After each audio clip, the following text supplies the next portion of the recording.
Si alguien escribe en el grupo me avisan, ya es que como estoy con mi teléfono aquí no lo voy a anotar. Ya sería. Mm,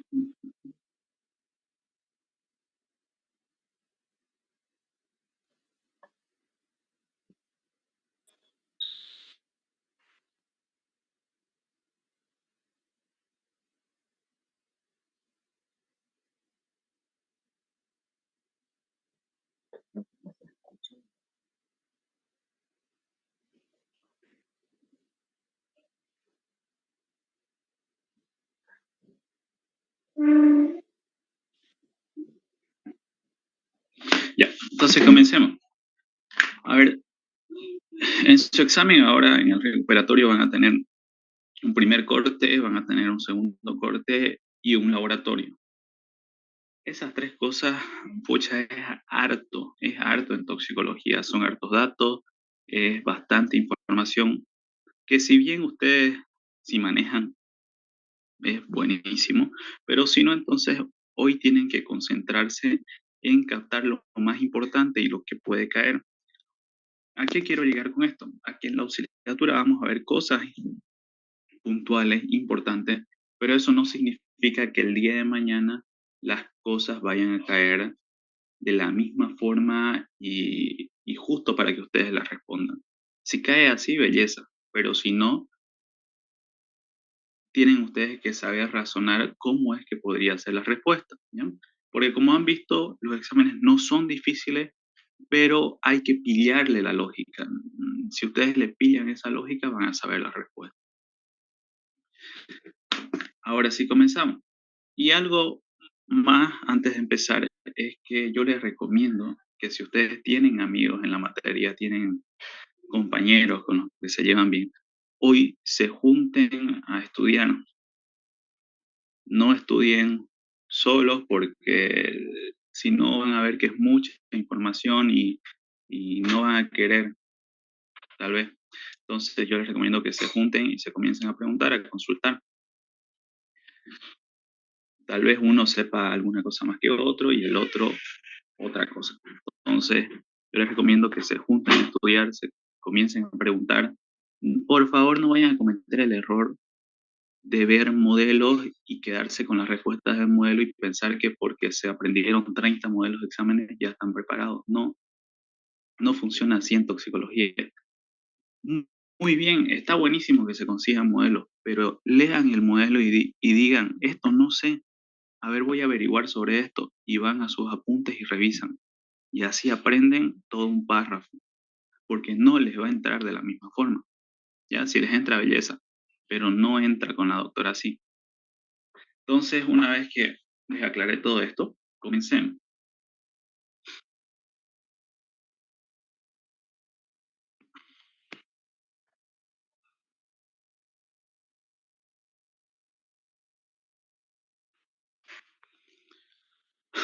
Bueno, vamos a hacer esto. Vamos a ver primer corte, luego vamos a hacer una pausa para ver el laboratorio y luego vamos a hacer el segundo corte, ya para que no se canse. Además que el segundo corte ustedes lo tienen más fresquito. Entonces, el primer tema que vamos a ver en toxicología es la introducción. ¿Qué quiere decir? Aquí nosotros vamos a ver de todo un poco. En primera instancia, decimos que la toxicología es de dos tipos, ¿no? La toxicología, según la amplitud del estudio, según su amplitud, según la profundidad, puede ser una toxicología general, que es la que ustedes llevan, la que nosotros llevamos en realidad en bioquímica, y una toxicología especial o aplicada.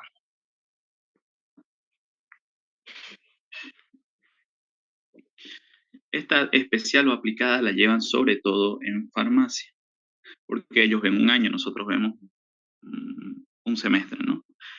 Entonces, nosotros, ¿cuál llevamos? La general. y eh, el punto de vista, según el punto de vista de esa toxicología, puede ser descriptiva, donde solo nos limitamos a especificar lo que acontece, solo nos limitamos a describir, o puede ser mecanicista. Nosotros llevamos esa. Entonces, ¿qué toxicología nosotros llevamos? Toxicología general y toxicología mecanicista, ¿ya? Como dato importante. Nosotros, ¿qué aprendemos en la carrera? Nosotros aprendemos a manejar farmacocinética, farmacodinamia, es decir, la interacción tanto del cuerpo con el tóxico como el tóxico con el cuerpo, y aprendemos síndromes toxicológicos y su tratamiento. Entonces, es importante que en este punto ustedes entiendan que gran parte de los tóxicos tienen su antídoto.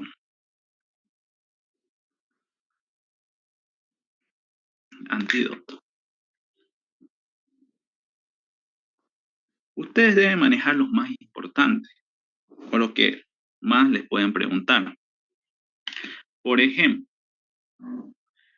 hay un medicamento que les dan a los niños para la fiebre y que puede causar insuficiencia hepática. ¿Cuál Así, será ese medicamento? ¿Perdón? el acetaminofeno, el paracetamol o el acetaminofeno. Ya, perfecto. ¿Y cuál es el nombre más común de ese?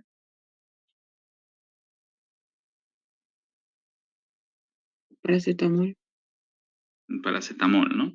Muy bien, acetaminofén o paracetamol.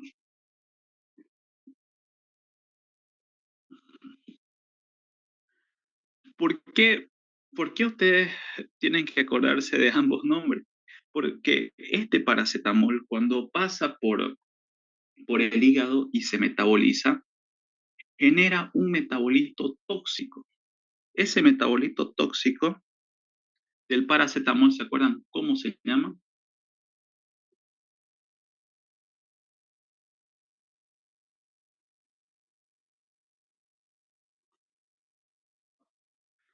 ¿Se recuerdan?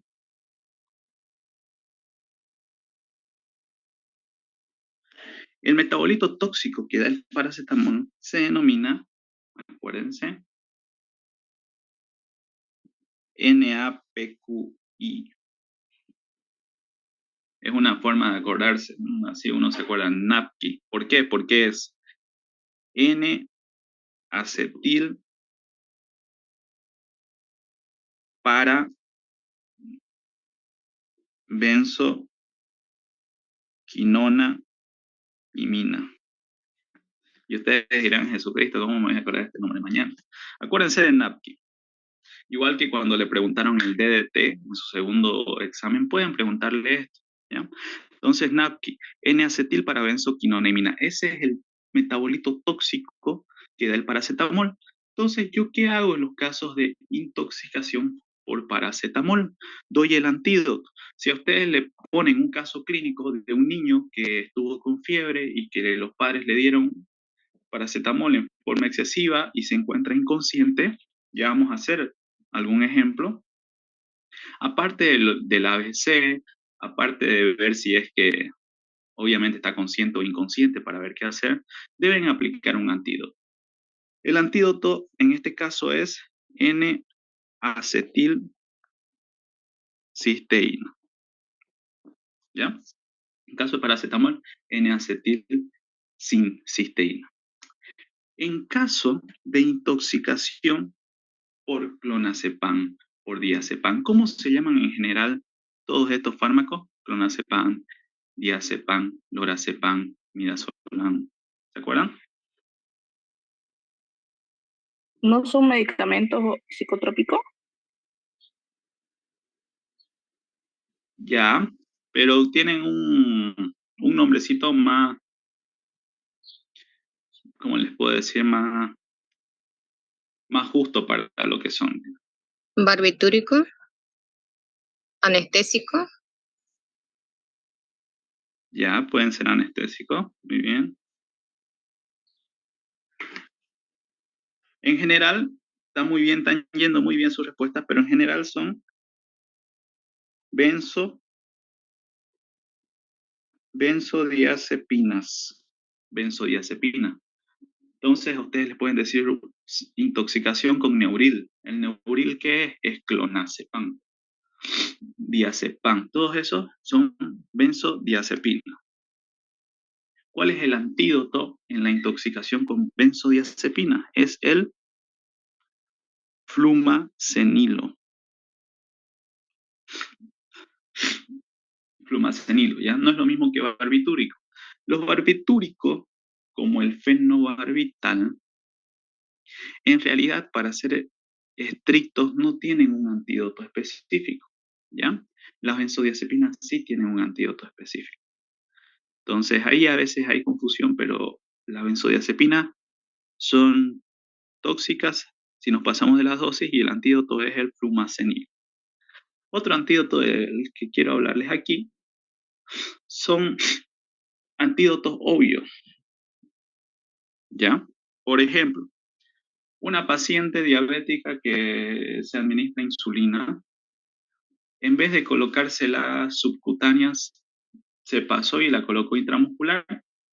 Entonces puede tener una intoxicación por insulina. Ahora, así de forma lógica, ¿cuál será el antídoto de la intoxicación con insulina? De forma lógica. Lo primero que se te venga a la mente.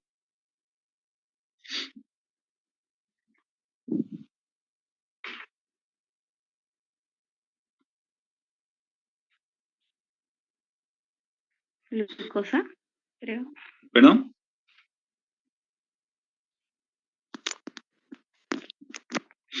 Acuérdense que la insulina es un hipoglicemiante. Se da para bajar el nivel de la glucosa en sangre. Entonces, si yo me intoxico con insulina, voy a tener una hipoglucemia. ¿Mm? ¿Cuál será el antídoto entonces? ¿Quién ya se dio cuenta por dónde va? Glucosa. Exacto, ¿no? El antídoto es glucosa. Si yo bajo la glucosa, entonces lo que tengo que hacer es administrar glucosa. ¿Ya? Y otros dos ejemplitos así para ir entrando son, uno, los opiáceos. Ya vamos a hablar de los opiáceos luego. Los opiáceos pueden ser naturales o sintéticos, o incluso pueden ser semisintéticos. Cuando son naturales se llaman opiáceos, cuando son derivados se llaman opioides. ¿Qué es lo que sucede? Estos opiáceos, ¿alguien me puede dar un ejemplo de opiáceo? morfina, Morfina, ahí tenemos codeína, la codeína, muy bien, tenemos el tramadol, tenemos la metadona. La metadona, lo interesante de la metadona es que se utiliza para tratar a las personas que tienen una adicción a los opiáceos.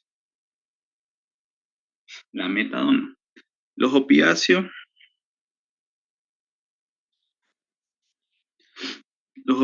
son los únicos fármacos como tal que causan adicción. Los opiáceos causan adicción. En cambio, otros fármacos u otros tóxicos como el alcohol no causan adicción como tal, causan habituación. ¿Ya? Todos esos datos que les estoy dando pueden irselos anotando. ¿Ya? Otros fármacos, otros tóxicos causan habituación, pero los opiáceos sí que causan una adicción como tal. ¿Qué se hace si uno se intoxica con morfina, se intoxica con fentanilo? Acuérdense del fentanilo por su capacidad tóxica. Uno tiene que administrar como antídoto específico, aparte de hacer todo lo otro, naloxona. naloxona. Que les quede bien claro. Los opiáceos se conocen por causar una depresión del sistema nervioso. Y finalmente, el último ejemplo que vamos a tomar ahorita es el de, los voy a poner así, los tóxicos colinérgicos.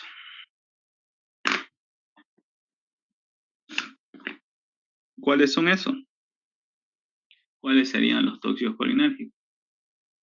Aquí tenemos a los organofosforados. Los organofosforados. ¿Se acuerdan que hay una parte en la que nosotros hablamos que cuando uno utiliza un plaguicida hay que tener cuidado? Porque ahí puede ser un órgano clorado u órgano fosforado. Hay que tener mucho cuidado. Y ahí hablamos de los IOC, de los IOF, tiocarbamato, ¿no? Que eran más tóxicos a medida que nos alejábamos. Los órganos fosforados, paraquat, todos esos, los órganos fosforados, si les ponen un caso clínico de una persona que estaba fumigando en un campo, ustedes saben que es un órgano fosforado.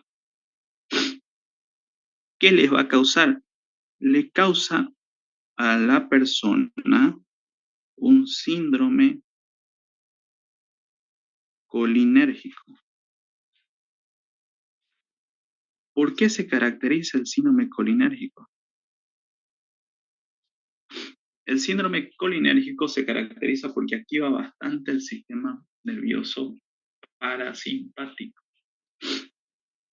¿Qué hace el sistema nervioso parasimpático? A nivel de las pupilas, causa una, aquí estamos mal, a nivel de las pupilas causa una contracción. Entonces contrae las pupilas. Eso se conoce como miosis. ¿Ya? A nivel de las pupilas las contrae. ¿Qué más causa? Causa salivación excesiva. Todas las glándulas secretoras comienzan a liberar. Entonces las glándulas salivares causan salivación. Luego las glándulas sudoríparas que harán, pues eliminar bastante sudor, sudoración,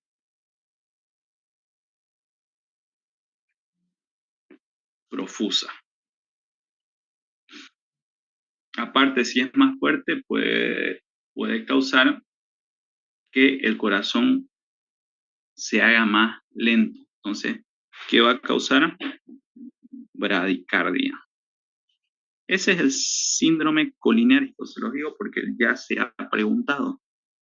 ¿Qué es el síndrome colinérgico? ¿En qué consiste? ¿Y cuál es el tratamiento en caso de intoxicarse con un órgano fosforado? ¿Cuál es el tratamiento? ¿Han escuchado de este tratamiento? ¿Qué se hace? Se coloca atropina.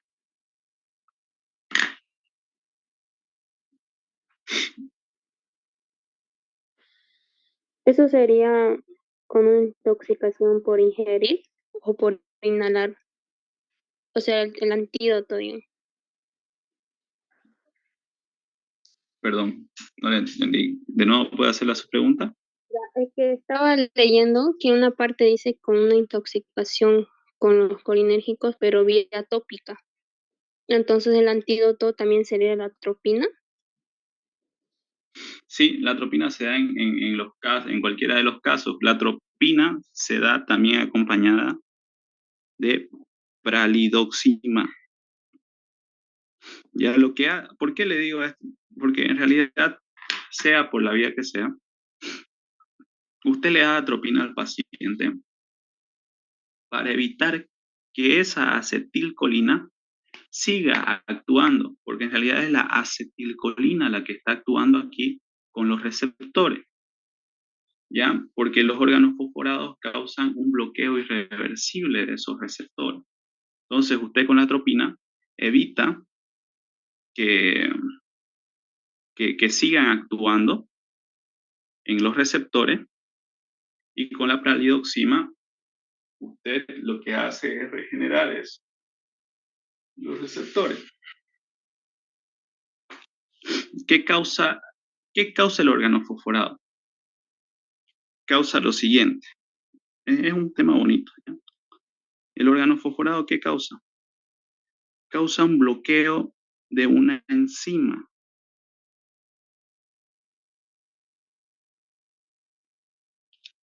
¿Se acuerdan cómo se llama esa enzima? ¿Se acuerdan cómo se llama la enzima? No sé si esto lo han llevado con la doctora, no, pero la doctora siempre lo menciona.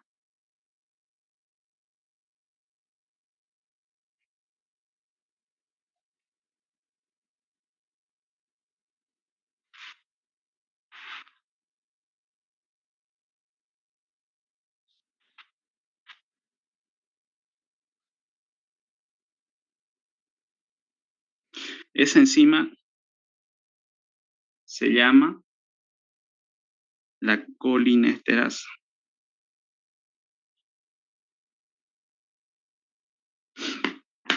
¿Qué pasa? Lo que normalmente ocurre es que la acetilcolina actúa en los receptores. Actúa sobre un tiempo, por un tiempo determinado, y después la colinesterasa va y ¡pum!, la inhibe, la parte, la degrada. ¿Por qué? Porque la acetilcolina no puede estar actuando mucho tiempo. Lo que hacen los organofosforados es bloquear esa enzima colinesterasa. Es decir, bloquean a esa enzima que me destruye la acetilcolina para que no actúe mucho tiempo.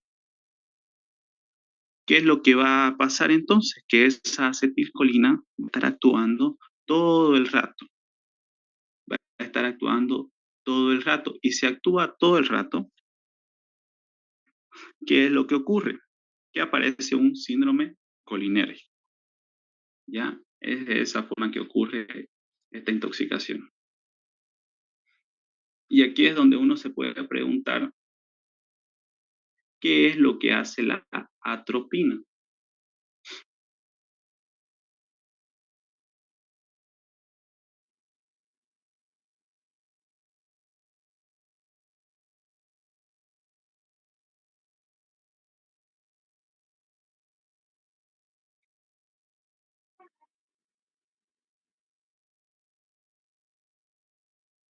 ¿Han visto ya qué es lo que hace la atropina?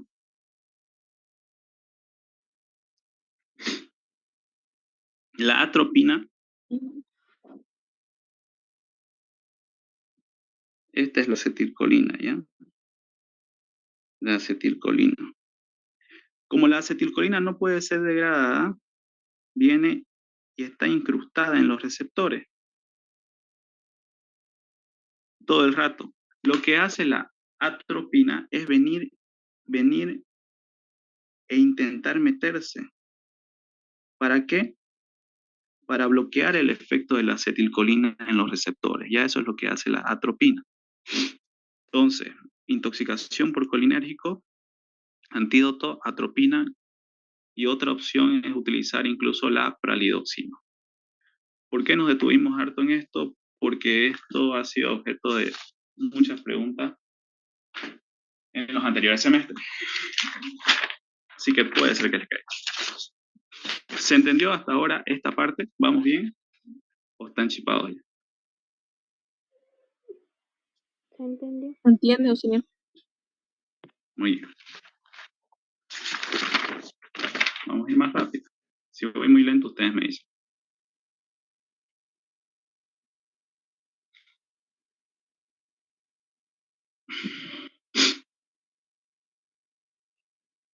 Ahora vamos a hablar de otra cosa.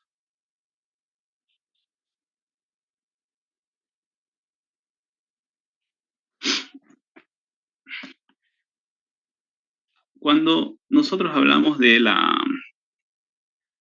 toxicología, tenemos que ver un poco de la historia. En esta historia, nosotros simplemente vamos a poner qué hechos importantes se han dado. porque así se lo van a consultar, le van a hacer un cuadrito donde ustedes van a tener que relacionar, nada más. Entre estas, a ver, los tóxicos fueron apareciendo. Primero, las personas se daban cuenta que cierta planta tenía un tóxico y la utilizaban, sea para bien o para mal. Entre ellas tenemos el ejemplo del curare. ¿Qué hacían las poblaciones indígenas? El curare, que era una planta, contenía o contiene en todo caso la curarina. Esta curarina es un relajante muscular. ¿Qué hacían entonces las poblaciones indígenas? Las flechas las revestían o le colocaban adelante el extracto de esta planta y era más fácil matar a un animal, porque ya no solamente el animal moría por hemorragia, sino que moría por la intoxicación en realidad con la curarina. Causaba relajación muscular y llevaba un paro respiratorio. ¿Por qué? Porque si se relaja el diafragma, entonces la respiración para. Eso es lo importante.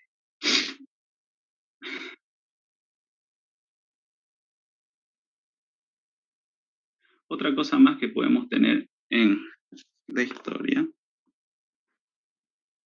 es la cicuta, porque se utilizaba mucho la cicuta para matar a las personas condenadas a pena de muerte. Con la cicuta se mató a un filósofo conocido, ¿se acuerdan a quién?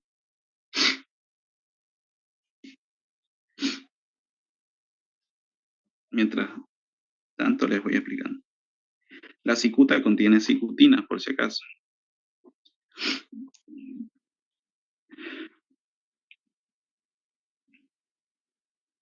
¿Se acordaron ya a quién mataron con la cicuta?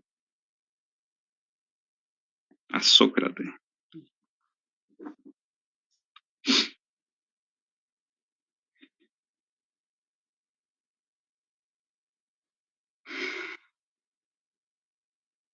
Después, si seguimos hablando de la historia, un poco de la historia, apareció un rey.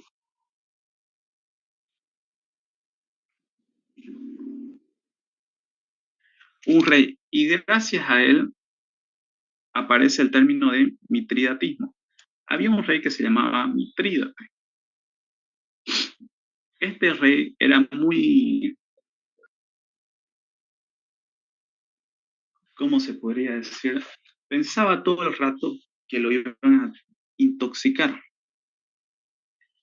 Entonces, ¿él qué hizo?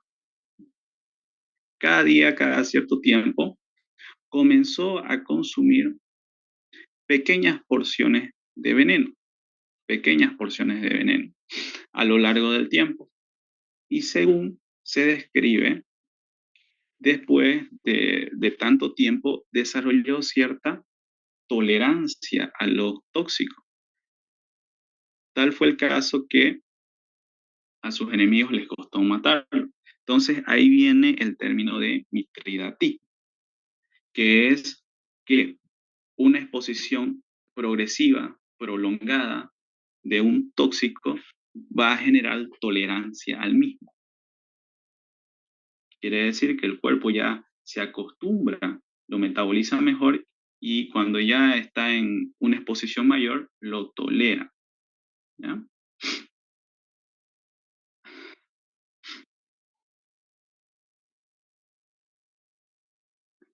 Y aquí también quiero mencionarles un poco sobre los tóxicos, que todos los tóxicos, perdón, todas las toxinas son tóxicos porque los tóxicos tienen un origen.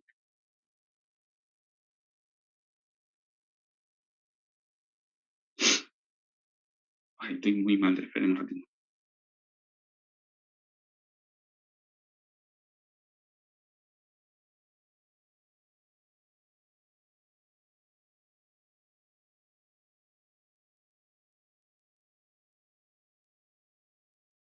Ya, ahora sí. Me parece que me enfrié mucho y ahorita estoy volviendo bastante. Ya. Entonces, acuérdense de esto, ¿no? Que siempre la doctora se los va a mencionar, que todas las toxinas son tóxicos, pero no todos los tóxicos son toxinas. Porque cuando uno habla de toxina, habla de tóxicos que tienen un origen biológico. En cambio, hay tóxicos que tienen origen mineral y por lo tanto, no todos los tóxicos son toxinas. ¿Ok? Eso ya es necesario que ustedes lo sepan. Por lo tanto, si a ustedes les ponen en una columna a el único agente en la Tierra que no es tóxico es un espacio en blanco y al lado le ponen una columna, ¿qué le pondrían?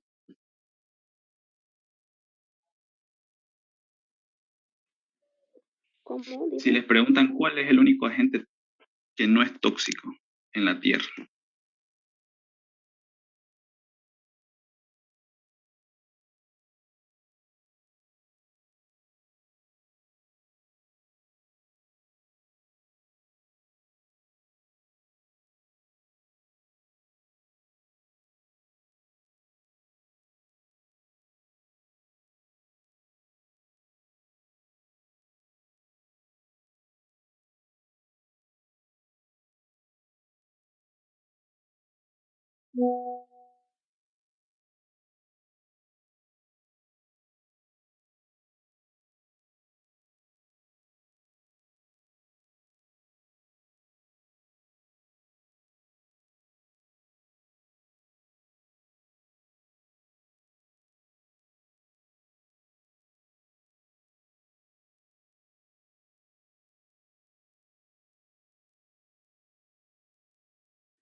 Hola, hola, hola, hola, hola. No, Hola, ¿me escuchan bien? Sí, se Sí, escucha. Ah, porque vi que ahorita que estaba viendo el grupo vi que decían decirles que hablen. Que le dé volumen a su teléfono. Se escucha bien. Para grabar.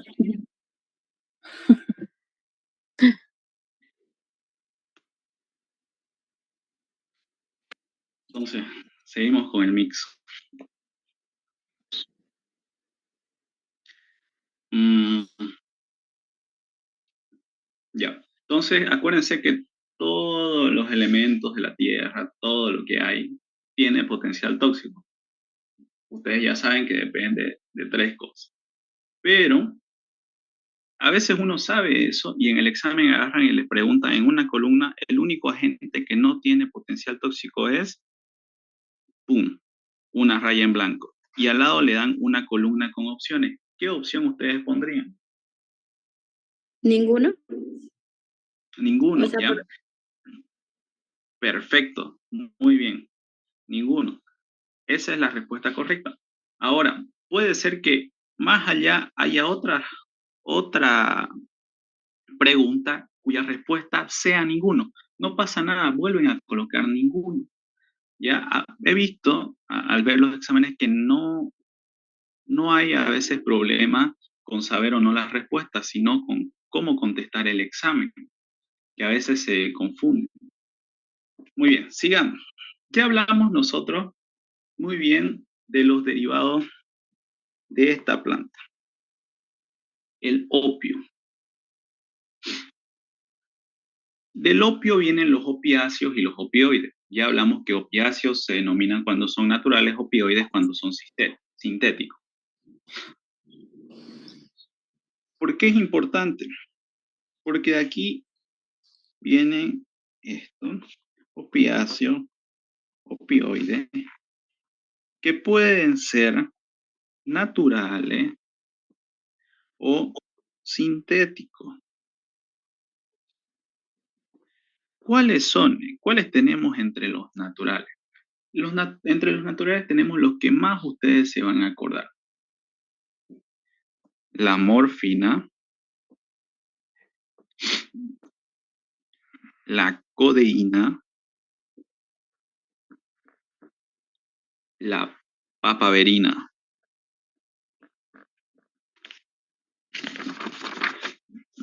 Me avisan si no está bien, si no se nota bien, ¿ya? Papaverina. Y entre los sintéticos, ¿cuáles tenemos? Estos ya son los más feitos, los más graves también. ¿Por qué? Porque aquí tenemos al fentanilo. Muy tóxico el fentanilo. Aquí tenemos uno que se ocupa para la tos, dextrometorfano. Fíjense que aquí tenemos este opiáceo, ¿no? En los naturales tenemos la codeína. La codeína se utiliza en los jarabes antitusivos. Muchas veces los padres tienen ahí guardado un antitusivo y piensan que como le hizo efecto a él, le puede hacer a su hijo. Y en los niños hay que usar con mucha precaución y tiene una edad por la cual por debajo de ella no se debe utilizar. ¿Por qué? Porque la codeína, como todos los opiáceos, deprimen el sistema nervioso, pero la codeína mucho más. Y puede hacer que un niño tenga un paro respiratorio por inhibición así, a nivel del sistema nervioso central. Por eso en aquellos casos se utiliza dextrometorfano, que es otro antitusivo. Y aquí tenemos la metadona. Acuérdense de la metadona. La metadona entonces es un opiáceo, un opioide sintético. La metadona tiene su uso ¿para qué? Para deshabituar a los adictos a los opiáceos. Deshabituar a los adictos a los opiáceos. ¿Por qué? Porque los únicos medicamentos que causan esta adicción verdadera son los opiáceos u opioides.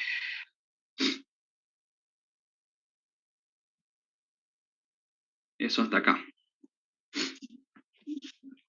Sigamos con la historia. Entonces vemos que con esto de la historia estamos haciendo muchas cosas. De aquí yo voy a comenzar a preguntarles qué es lo que ustedes se acuerdan de esto. Paracelso. ¿Qué se acuerdan de Paracelso? Dijo una frase importante. La dosis hace al veneno. Muy bien. Ustedes tienen que anotarse nombre y qué es lo que hizo, ¿no? Dosis hace al veneno. Por ello se lo considera a Paracelso como el padre de la toxicología como tal, como la conocemos. ¿Ya? Entonces, fíjense que él vivió en el 1500 por ahí. Esto era cierto hasta ese entonces, pero ahora se sabe que no depende de solo la dosis. ¿De qué depende la cualidad de un tóxico? ¿De qué depende? El Acuérdense que tóxico del individuo. todo tiene potencial tóxico, pero depende de, muy bien, estaba diciendo, Tóxico, individuo y medio ambiente. tóxico, individuo y del ambiente.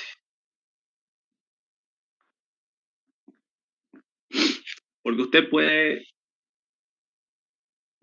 puede tener un consumo de dosis tóxicas de alcohol, pero por ahí ya sus enzimas están habituadas al alcohol, entonces no se va a intoxicar. A ver, yo le puedo dar a usted 1 litro de alcohol y a la otra persona 1 litro y no van a tener los mismos efectos. Quizás una ni siquiera se intoxique. Entonces, ahí vemos que hay una variación en el individuo. También en el tóxico. Si hablamos del tóxico, aquí podemos hablar un poco de la solubilidad.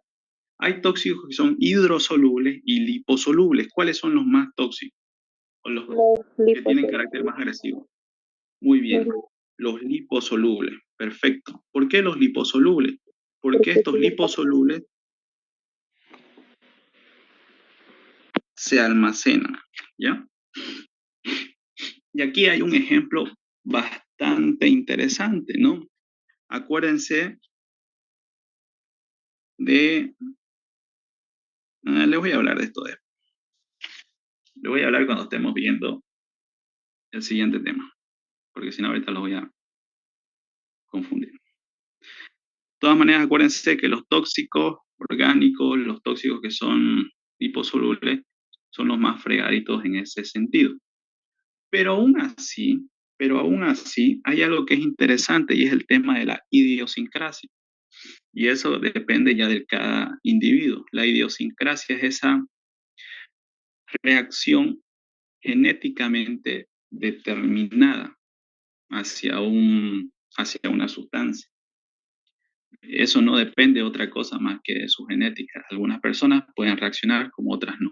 Y eso pasa muchas veces en la inducción anestésica que se hace en quirófano, ¿no? A veces se le pone anestesia a un paciente y hace paro por esa idiosincrasia como tal.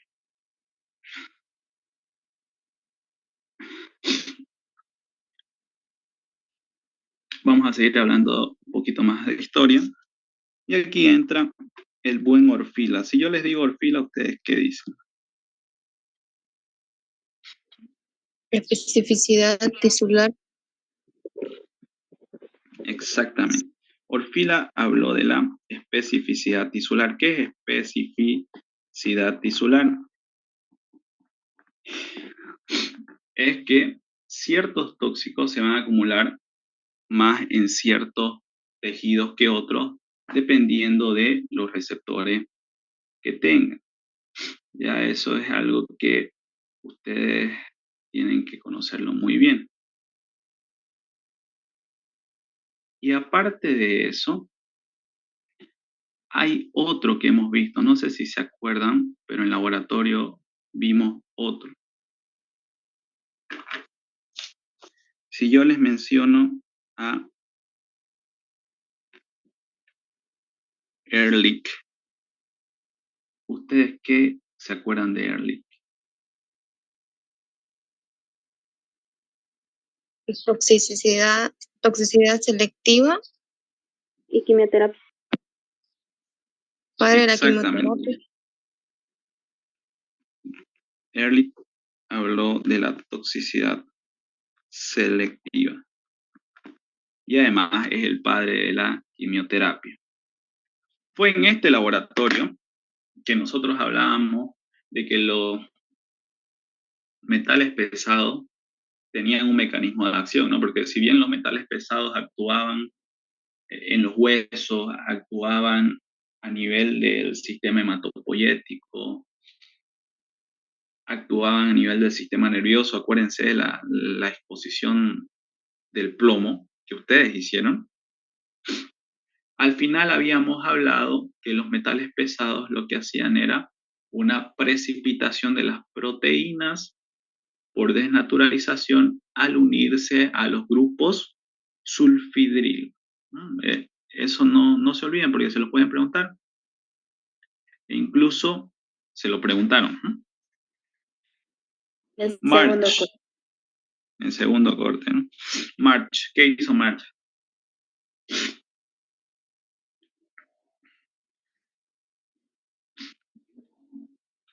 March desarrolló una técnica para determinar arsénico.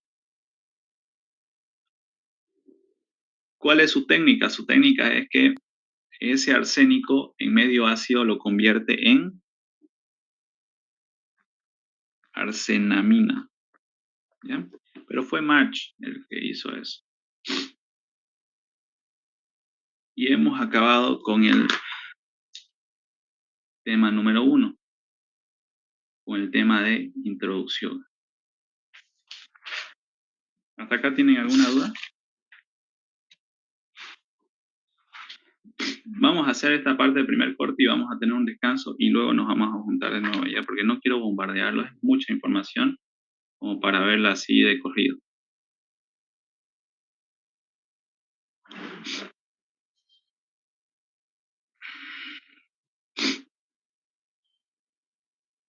Más que mi nariz no me va a dejar ver de corrido todo esto.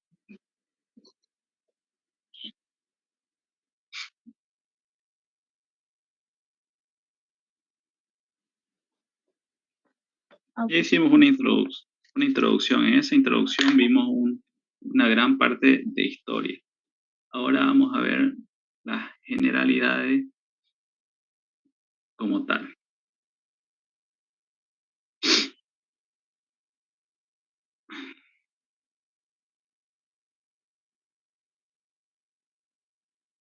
Ahora sí. Por si acaso en historia, aquí en esta parte de historia también destaca, se me olvidó el tema de estás. ¿Se acuerdan de estás? Vimos una parte de su técnica, ¿no? Estás, cuando vimos estás, Otto o Gier. Estás también aquí ha participado y él desarrolló una técnica para determinar nicotina, por si le preguntan. Eso en cuanto a la parte de historia. Ahora, en las generalidades vamos a calar un poco más en lo que ya hemos hecho.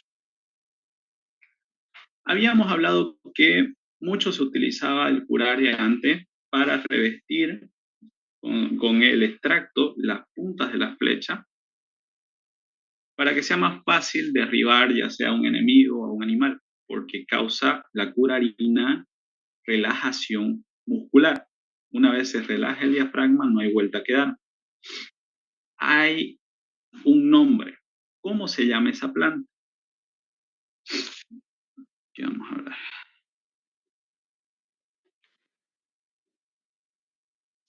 ¿Se acuerdan? ¿Han visto cómo se llama esa planta? Esa planta se llama Toxodendron tomentosum. Fíjense, ya su nombre nos indica que no es algo bonito. Toxodendron tomentosum. Y se utilizó mucho para la cirugía, pero después se dejó de utilizar, precisamente. Ahora podemos hablar aquí en las generalidades de la digoxina. Esta digoxina se obtiene de una planta del género Digitalis.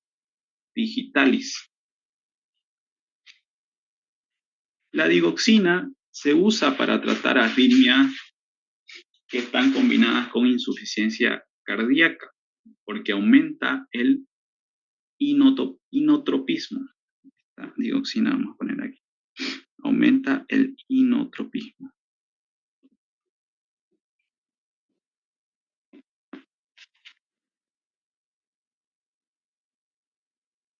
Pero, ¿qué es lo que pasa? Que esta digoxina tiene un estrecho margen terapéutico, tiene una estrecha ventana terapéutica. ¿Qué es la ventana terapéutica? La ventana terapéutica es esa franja que hay entre la concentración mínima eficaz y la concentración mínima tóxica. ¿Ya? Un fármaco tiene una franja. La línea de abajo, concentración mínima eficaz, es la concentración en sangre a partir de la cual ya comienza a verse un efecto. Entonces, un fármaco, ustedes lo administran y va a tener una curva, ¿no? Lo que normalmente se quiere es que el fármaco haga esto, ¿no? Ya ahí y comience a eliminarse, ¿no? Dependiendo de su tiempo de vida media. Pero arriba hay un límite. Este límite es la concentración mínima tóxica. Quiere decir que a partir de ese límite, si ustedes dan un medicamento, comienzan a aparecer los efectos tóxicos. De esto concluimos que mientras un fármaco tenga una amplia ventana terapéutica, es mejor. ¿Por qué? Porque usted le va a poder dar al paciente un fármaco sin mucho miedo de que lo intoxique. Pero aquellos medicamentos que tienen una estrecha ventana terapéutica, hay que controlarlo. Hay que medir la concentración en sangre. Y uno de esos medicamentos es la digoxina. Así como tiene efectos también efectos buenos, también tiene efectos tóxicos que aparecen fácilmente. Entonces, de aquí quiero que se lleven una cosa. ¿Cuáles son los fármacos más tóxicos? CBA. CBA. ¿Qué es CBA?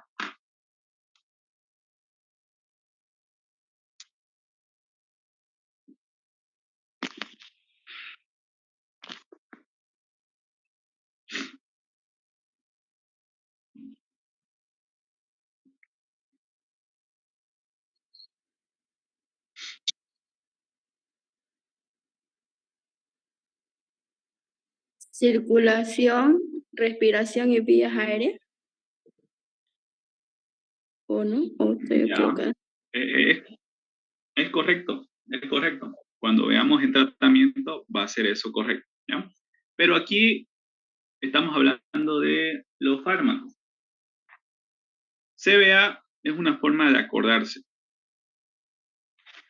Los fármacos más tóxicos son, en primer lugar, C. Primer lugar, C.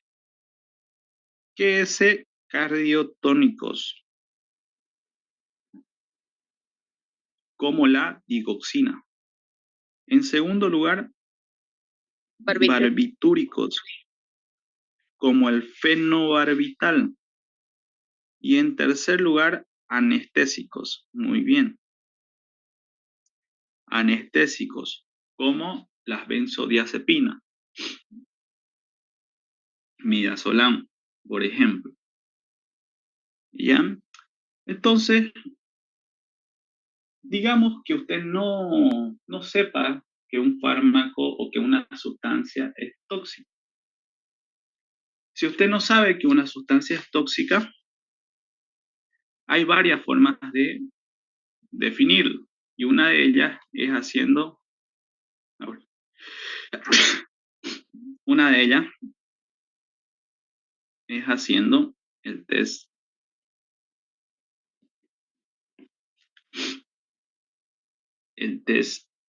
de Ames. Es decir, que lindo sería pues agarrar y administrarle digamos que nosotros descubrimos esta planta y no sabemos si tiene potencial tóxico. Lindo sería agarrar y administrarle a una persona y ver qué es lo que pasa y estudiar, hacerle autopsia. Pero eso no es ético. Entonces, ¿qué es lo que se puede hacer? Se puede hacer el test de Ames. ¿Y en qué consiste ese test de Ames? Solo por si les toca, ¿ya? ¿En qué consiste? En que ustedes emplean esta sustancia que ustedes no conocen para ver si tiene un efecto mutagénico, ¿ya? Si es que causa toxicidad a nivel del ácido nucleico. ¿Qué utiliza? Utiliza bacterias, ¿ya? Y en ella se evidencia si hay mutagénesis. Neta de eso.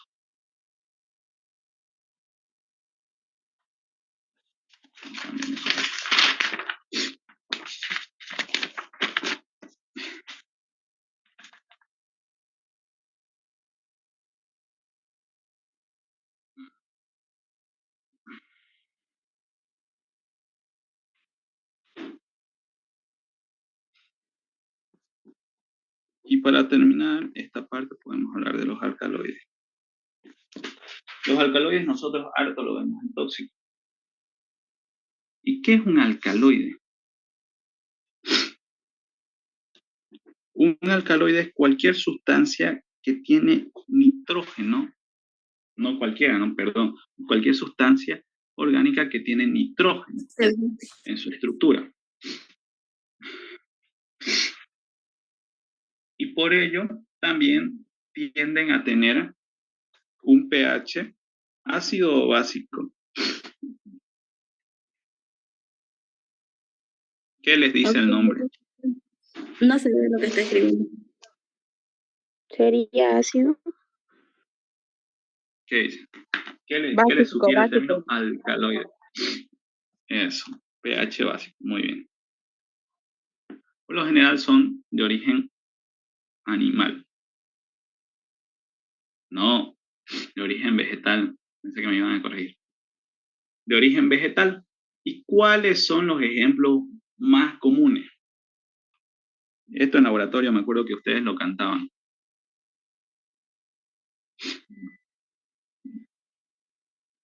Los ejemplos más comunes son los que terminan en ina. Ina. Positivo para alcaloides, ¿se acuerdan? Alcaloide de cocaína.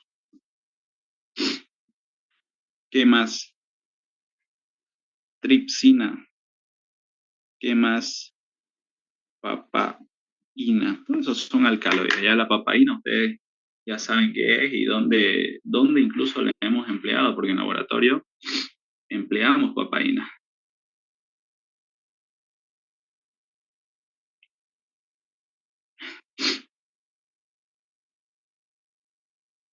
Muy bien. Entonces, ese tema de generalidades, si ustedes se dan cuenta, era solamente complementario al tema de introducción, es decir, se continuó y se indagó un poquito más, pero nada más eso. Ahora, el tema 3 es tóxico. Vamos a hablar del tóxico. El tóxico, según su origen, puede ser físico, un tóxico físico, tóxico químico, tóxico biológico. De aquí que a los tóxicos de origen biológico se conoce como toxina. Por ello es que no todos los tóxicos son toxinas, pero todas las toxinas son tóxicos, ¿no? Eso ya nos queda claro. ¿Qué tóxicos físicos ustedes conocen? Tenemos en primera instancia las radiaciones. ¿Cómo cuáles? Microondas, rayos X, por eso no hay que exponerse mucho al tema de los rayos X. ¿Qué más? Aquí tenemos ondas magnéticas, luz ultravioleta, en fin, todo tipo de radiaciones. Los tóxicos biológicos pueden venir ya sea de bacterias, de hongos, de plantas, de cualquiera de esos. Como por ejemplo de las bacterias. ¿Qué podemos hablar solo de las bacterias? Acuérdense, estamos hablando temas puntuales. ¿Se acuerdan de alguna bacteria que cause cierta intoxicación que hemos visto en laboratorio?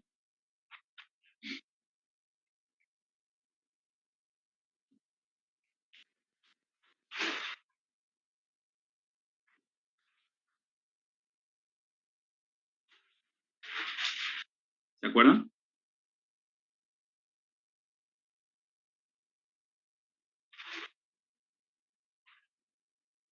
Ya. Para no hacerlo largo, muy bien, la salmonela la shigella, y la shigella, muy bien. Incluso la E. coli o 157H7, ¿no? Ellas tienen una toxina, la toxina Shiga. Y esa toxina Shiga, ¿qué causa? Causa un síndrome hepatorenal. Ya no se vayan a olvidar. Toxina Shiga puede ser por salmonela, por Shigella. Y esa toxina Shiga causa el síndrome hepatorenal. Y finalmente, en esta primera sesión, vamos a hablar de la intoxicación. ¿Qué pasa cuando alguien se intoxica? ¿Cómo se da la intoxicación. Muy bien.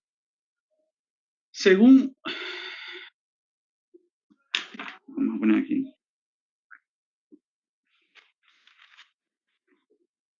Según la duración, es decir, desde que usted estuvo expuesto al tóxico hasta que aparecen los síntomas, puede haber una intoxicación hiperaguda, fulminante. Esta intoxicación aparece en minutos. Aparecen sus efectos en minutos.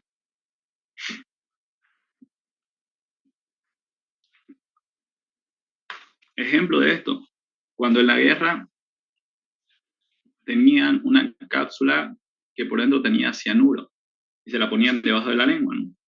¿Por qué? Porque la vía sublingual es rápida, evita el hígado, evita el fenómeno del primer paso hepático que vamos a ver en toxicocinética y directamente causa la intoxicación.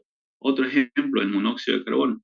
Si estamos expuestos a gran cantidad de monóxido de carbono, no causa mucha sintomatología el monóxido de carbono, sino que directamente viene la depresión, sistema nervioso.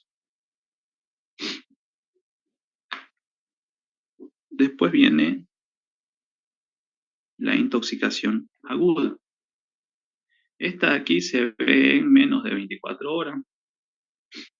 Y los típicos casos aquí son los que intentan suicidarse tomando medicamentos, como por ejemplo con Neuril, toman 3, 4 tabletas de Neuril. Entonces los efectos tardan en aparecer porque tiene que absorberse y demás cosas, pero menos de 24 horas aparece la intoxicación aguda. Luego viene la intoxicación subaguda. Esta va de días a semanas. Y ya casi que es un paso, digamos, entre la intoxicación aguda y crónica. No hay como tal un tiempo determinado. Y luego viene la intoxicación crónica. Esta intoxicación crónica es la que se da ya en meses o en años. ¿Y cuáles son los tipos de intoxicaciones crónicas más comunes? Las que se deben al trabajo que usted realiza, es decir, las intoxicaciones laborales. Y de esto hemos hablado en laboratorio cuando vimos el tema de los disolventes, por ejemplo. Yo les mencionaba, no me acuerdo qué grupo, que las personas que se dedican a colocar formol a los muertos están mucho tiempo expuestas a este tóxico. Y a la larga tienen mayor probabilidad de tener leucemia que la población que no está expuesta, ¿ya? Entonces eso hay que tenerlo muy en cuenta.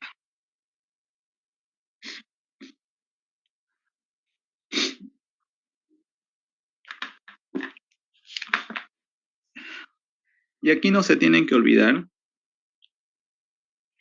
que cada intoxicación tiene un nombre. Por ejemplo, ¿cómo se llama la intoxicación crónica por plomo? Ribete de Hurto. Saturnismo. Lumbemia. ¿O no? ¿No? El saturnismo.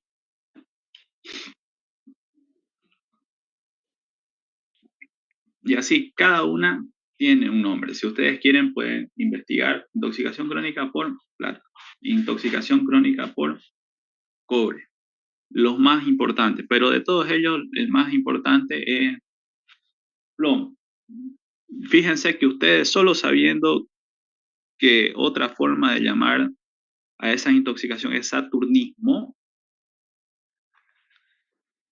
sacaban una pregunta de examen sin saber que el plomo causaba hipertensión, ¿no? Entonces, ojo a eso.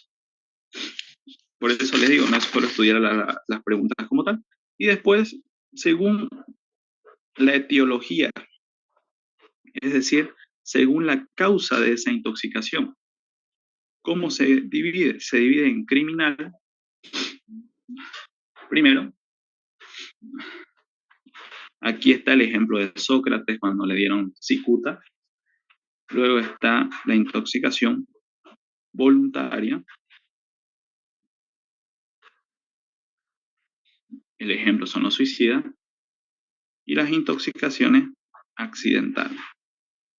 Los niños, principalmente que consumen dosis elevadas de ibuprofeno y paracetamol, son un ejemplo. ¿Ok? En esta intoxicación criminal podemos hablar del tóxico ideal.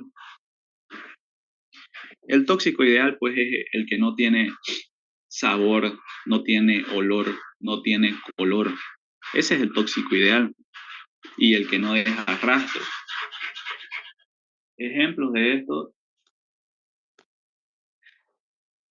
tenemos. ¿Se acuerdan de algún tóxico ideal?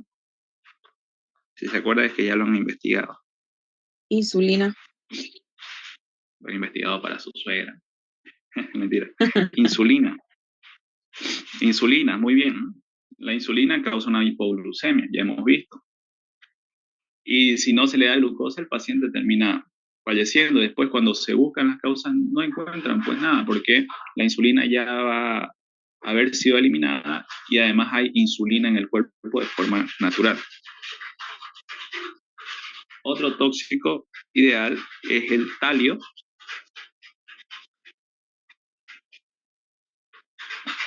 Y otro es el potasio. Esos tres como ejemplo están bien, como tóxicos ideales.